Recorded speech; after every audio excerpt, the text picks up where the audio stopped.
Assalamualaikum warahmatullahi wabarakatuh. Kembali lagi dengan Pak Rizal. Kali ini kita masih belajar tentang aritmatika sosial. Dan lebih terperinci lagi, kita nanti akan belajar tentang bagaimana cara menentukan diskon, pajak, dan juga bunga tunggal. Langsung saja kita bahas materinya sama-sama. Diskon ini adalah potongan harga yang kita peroleh saat membeli suatu barang. Diskon ini bisa kita cari dengan cara mengalihkan persentase diskon dengan harga awal. Sementara harga pembelian bisa kita peroleh dengan cara menghitung harga barangnya dikurangi dengan diskon. Lanjut, ada pajak. Pajak ini adalah biaya yang harus kita keluarkan dalam hal pendapatan, kepemilikan, pembelian suatu barang, dan lain sebagainya. Pajak ini bisa kita cari dengan cara mengalihkan persentase pajak dengan besar pendapatan. Sementara itu, pendapatan yang kita terima itu bisa kita peroleh dengan cara mengurangkan antara besar pendapatan dikurangi dengan pajak itu sendiri. Selain itu ada bunga tunggal, di mana bunga tunggal adalah imbalan jasa atas penggunaan uang atau modal yang dibayarkan pada waktu tertentu, tentunya berdasarkan ketentuan bersama. Nah, biasanya bunga disajikan dalam bentuk persentase. Jadi untuk mencari bunga, bisa kalian kalikan persentase bunga dikali dengan waktu, dikali dengan modal. Lanjut, ada total tabungan. Nah, total tabungan di saldo itu kalian bisa menambahkan modal awal atau uang yang kamu tabung ditambahkan dengan besarnya bunga yang kalian peroleh, baik setiap bulannya atau setiap tahunnya. Oke, lanjut ke contoh pertama, langsung saja. Sepasang sepatu dijual dengan harga 300.000. Penjual memberikan diskon sebesar 25% untuk promo akhir tahun. Berapakah uang yang harus kita keluarkan untuk membeli sepatu tersebut? Langsung saja kita jawab. Di sini soalnya berkaitan dengan diskon. Maka untuk mencari diskon, kita bisa mengalihkan persentase diskon dengan harga mula-mula atau harga sepatu di awal. Maka 25/100 dikalikan dengan 300.000. Hasilnya adalah 75.000. Nah, dari sini kita ketahui bahwa besarnya diskon adalah 75.000.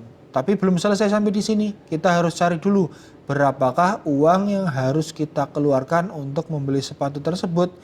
Maka bisa kita cari dengan cara harga sepatu mula-mula dikurangi dengan diskon. Jadi 300.000 dikurangi 75.000. Hasilnya adalah 225.000 rupiah. Jadi inilah uang yang harus kita keluarkan untuk membayar sepatu. Lanjut ke soal kedua. Sebuah TV dijual dengan harga 1.800.000. Ternyata harga tersebut merupakan harga setelah diskon sebesar 20%. Berapakah harga TV mula-mula?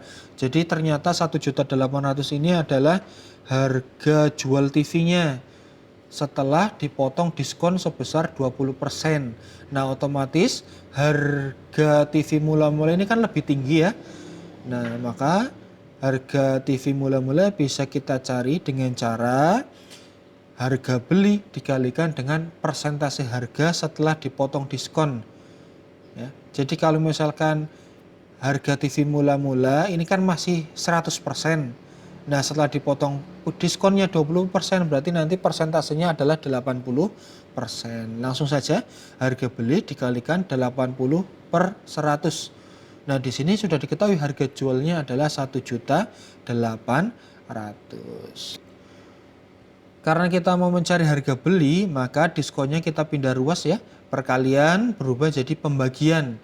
Nah, karena pembagian pecahan, cara menyelesaikan pembagian pecahan adalah berubah jadi kali. Syaratnya pembilang harus dipindah ke penyebut, penyebut harus dipindah ke pembilang. Jadi dibalik, yang tadinya 80 di atas jadi di bawah. Langsung saja kita kalikan.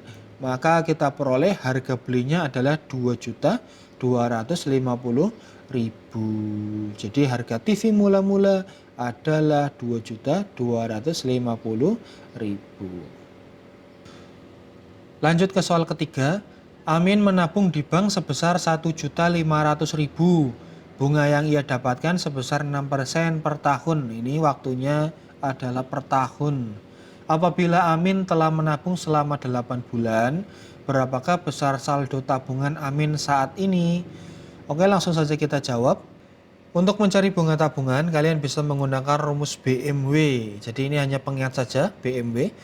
B ini adalah bunga, M itu adalah modal, dan W adalah waktu. Nah, modal di sini adalah uang yang ditabungkan pertama kali. Sementara waktu kalian harus sesuaikan.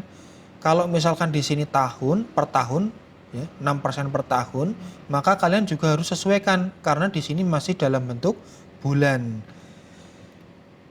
Jadi bunganya adalah 6% atau 6/100 dikalikan dengan modalnya 1.500.000 dikalikan dengan waktu. Nah, ini 8/12. 8 ini adalah lama dia menabung, 12 ini adalah banyaknya bulan dalam 1 tahun. Jadi 6/100 dikalikan 1.500 hasilnya adalah 90.000 dikalikan 8/12 hasilnya adalah 60.000. Jadi 60.000 ini adalah bunga yang kita peroleh atau yang Amin peroleh setelah menabung selama 8 bulan. Nah, untuk mencari besarnya saldo tabungan bisa kita cari dengan cara menjumlahkan besarnya uang yang ditabungkan pertama kali, yaitu 1.500.000 ditambah dengan besarnya bunga selama 8 bulan, yaitu 60.000. Maka besarnya saldo tabungan Amin adalah 1.560.000. Lanjut ke soal keempat. Seorang investor menanamkan modal untuk usaha pembuatan jaket sebesar 61.740.000. Pendapatan rata-rata setiap bulannya mencapai 3.500.000. Apabila setiap bulan harus mengeluarkan pajak sebesar 2%, berapa tahun modal tersebut dapat kembali? Oke, kita akan coba selesaikan. Jadi untuk pajaknya dulu kita hitung. Karena pajaknya adalah 2%, maka untuk mencari pajak bisa kita cari dengan cara 2/100 dikalikan dengan besarnya pendapatan, yaitu 3.500.000. Hasilnya adalah 70.000. Jadi setiap bulan investor tersebut harus mengeluarkan pajak sebesar 70.000. Nah, dari sini bisa kita cari pendapatan bersihnya ya setiap bulan dengan cara 3.500.000 dikurangi 70.000.